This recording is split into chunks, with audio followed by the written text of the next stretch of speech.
Fala, meu querido aluno, minha querida aluna, aqui é o professor José do canal Farmacologia Fácil, que toda semana traz aulas novas aqui para você que quer aprender mais sobre farmacologia, fisiologia, terapêutica e muito mais. Por isso sou muito grato em ter você aí do outro lado da telinha.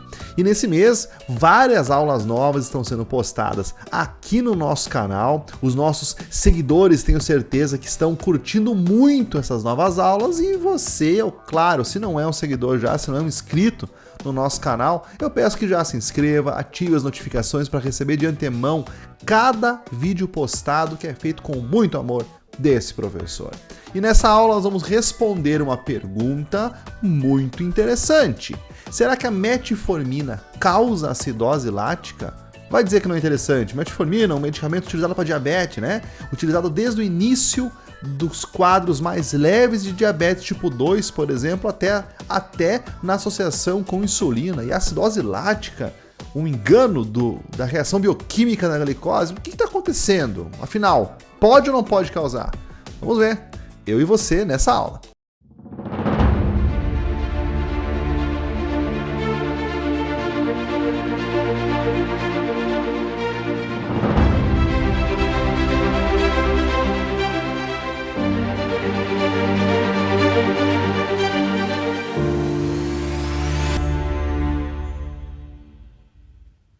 Muito bem, então a metformina, como nós já conhecemos, ela é uma biguanida, ela é um medicamento da classe das biguanidas, que é a primeira escolha para o tratamento de diabetes mellitus tipo 2, por exemplo. Ela é um antidiabético oral amplamente utilizado.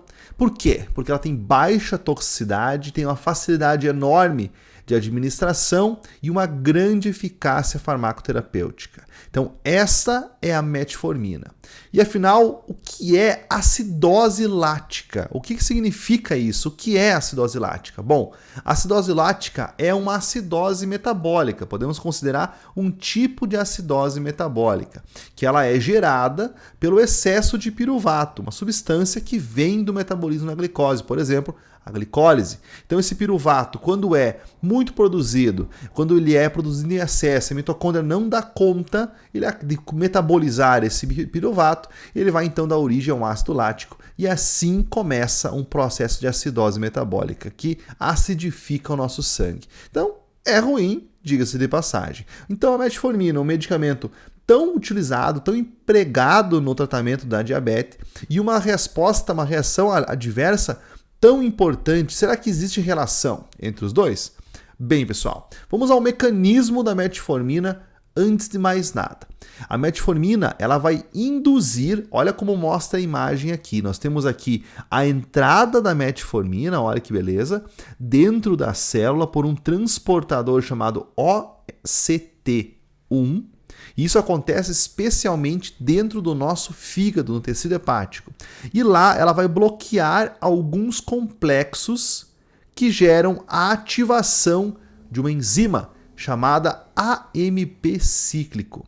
Então ela aumenta com esse bloqueio da cadeia do complexo 1, cadeia de elétrons complexo 1, o aumento de AMP, ou seja, adenosina monofosfato, um aumento da adenosina difosfato, e assim a ativação do AMP cíclico, que vai automaticamente fazer com que haja uma oxidação dos ácidos gordurosos do nosso organismo e um bloqueio da lipogênese. Paralelo a isso, ocorre uma diminuição do ATP.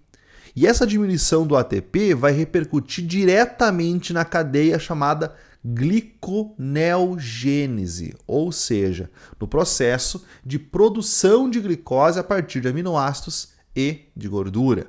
A gente não vai avançar na bioquímica da aula, porque se você quiser uma aula completa sobre todo esse processo, falando mais bioquimicamente falando, melhor dizendo, pode deixar aqui nos comentários que eu trago para o nosso canal. Afinal, é nosso esse canal, é seu esse canal, agora que você já é inscrito também. Muito bem, então é isso que faz a metformina. Resultado no organismo. O que acontece no nosso organismo? Bom, ocorre o fim da gliconeogênese.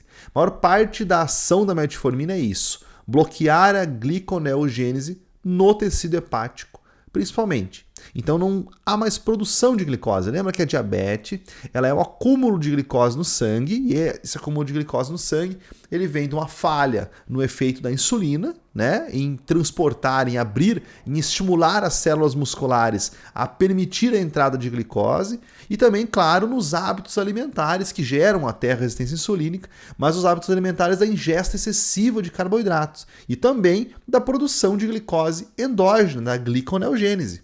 Então, bloqueando a gliconeogênese, uma das portas de entrada da glicose no sangue é diminuída. Afinal, eu pelo menos passo a não produzir boa parte da glicose no tecido hepático, e é exatamente isso que acontece, se bloqueia a gliconeogênese. Bom, além disso, ocorre uma ação sensibilizadora periférica discreta, redução da absorção gastrointestinal de glicose, também um efeito discreto nesse processo, a estimulação anaeróbia dos tecidos periféricos, aumentando a remoção de glicose sanguínea e redução do nível plasmático de glucagon, que é um hormônio que muitas vezes tem uma função antagônica em comparação à insulina, e aumento do transporte de glicose, por aumentar a concentração da proteína transportadora de glicose GLUT4 na membrana das células que respondem à insulina. Então, tudo isso, pessoal, a metformina tem por trás do mecanismo de ação. Ou seja, por isso que ela diminui muito a resistência periférica nos quadros de diabetes. E tem algumas informações importantes que nós temos que pegar aqui.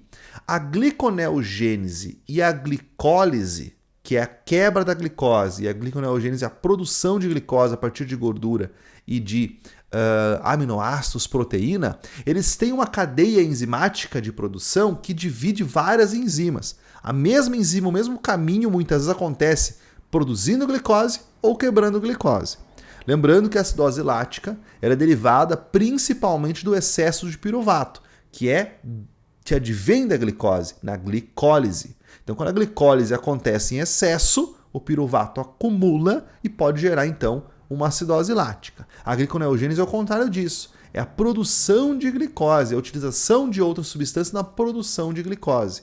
A insulina, ela estimula a glicólise e o glucagon estimula a gliconeogênese, ativando enzimas específicas na cadeia que pendem para um lado ou para o outro essa reação. A metformina, como já falei aqui, ela vai melhorar as funções da insulina e piorar as funções do glucagon. Ou seja, ela pode gerar mais glicólise com esse processo e assim mais piruvato e, por fim, pode causar também acidose lática. Olha só. Então, as reações adversas mais comuns da metformina não são essas. Ela tem maior chance de causar no paciente perturbações gastrointestinais, anorexia em alguns casos, náusea, diarreia e desconforto abdominal. Esses efeitos acometem mais ou menos 30% dos pacientes, mas normalmente se restringem ao trato gastrointestinal. A acidose lática passa a ser estudada a partir desse panorama bioquímico da ação da metformina e é trazida em vários estudos, mas na prática ela é menos encontrada, muito menos encontrada que os problemas gastrointestinais. Então, por exemplo, nesse estudo aqui que fala do mecanismo por trás da metformina, as ações, a terapia que utiliza a metformina, ela vai citar então esses mecanismos que eu acabei de explicar para você do surgimento da acidose lática. E por isso que a acidose lática associada à metformina, chamada de MALA, ela é uma complicação clínica rara, mas que pode acontecer. Porém, apesar de ser rara, ela tem alto risco. Ela é potencialmente fatal, com uma taxa de mortalidade, pessoal, que atinge de 30% a 50%. Esta entidade tem uma incidência estimada mais ou menos de 1 para cada 5 casos por 100 mil doentes por ano, podendo chegar a 30 casos por 100 mil doentes por ano. A MALA ocorre habitualmente em doentes medicados com metformina, fora de suas indicações, ou mais frequentemente quando há uma doença intercorrente. Insuficiência cardíaca descompensada, insuficiência respiratória, disfunção hepática, sepse ou desidratação grave. Inclusive a sepse, ela é uma das causas da própria acidose lática. Tipos de acidose lática são causadas por septicemias. que funcionam então como precipitantes da lesão renal aguda e levam à sobredosagem acidental. Então, olha só, o que quer dizer essa frase? Vamos lá. Se nós pensamos que a acidose metabólica pode ser controlada no nosso organismo pelo aumento da respiração, o nosso fluxo respiratório controla o metabolismo. Quando nós temos uma acidose respiratória, nós temos o metabolismo, eliminação disso pelo rim, como compensatório. Então, se eu tenho uma acidose metabólica, que é a acidose lática, ela pode ser compensada pelo meu sistema cardiorrespiratório. Se ele está com problema, o risco dela de piorar com o uso da metformina é maior. Além disso, se a pessoa já faz glicólise de maneira correta, ou seja, não tem problemas com a ação da insulina e utiliza a metformina, é claro que o risco de um efeito raro e perigoso como esse é maior também. É isso que as sociedades internacionais falam do uso errado de metformina para outras causas que não para a utilização no tratamento da diabetes. E se você colocar então mala e metformina nos buscadores de periódicos online, como PubMed, você vai encontrar muitos resultados com diversos artigos em várias situações. Então, eu te convoco a fazer essa pesquisa e ler alguns desses artigos. Você vai se surpreender com a alta incidência, apesar de ser rara, mas os estudos que são direcionados, ela acontece com maior frequência, dessa reação grave da metformina. Por exemplo, nessa pesquisa que eu fiz, dos últimos 10 anos, encontrei 112 resultados, dentre eles estudos clínicos, pré-clínicos, revisões e muito mais. Então, para resumir a relação da metformina com a acidose lática, vamos para 2 pontos principais. O acúmulo do lactato. A metformina interfere no metabolismo da glicose no fígado, reduzindo a produção de glicose e aumentando a captação de glicose pelos tecidos periféricos. Isso pode resultar no acúmulo de lactato pelo excesso da glicólise, um produto do metabolismo da glicose, especialmente em situações em que a função renal está comprometida. O acúmulo excessivo de lactato pode levar à acidose lática, como eu acabei de falar.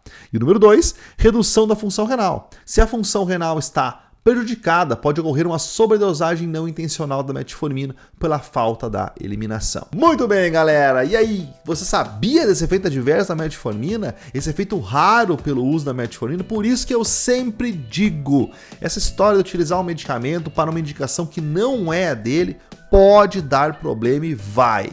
Então respeite a indicação, caso seja um caso de acompanhamento no paciente diabético, quem sabe indicar é o clínico endocrinologista, cardiologista que trabalha com o paciente todos os dias. Então as indicações precisam ser feitas por eles, o monitoramento feito pelo farmacêutico de maneira ética e com muito conhecimento é muito importante. E aquela história, aquela falácia que metformina é bom para aquele outro, que é a vizinha que indica, corra disso, pessoal. Esse é um exemplo, um dos exemplos de um efeito adverso raro que é grave e que pode acontecer pelo uso da metformina em pacientes que não têm diabetes.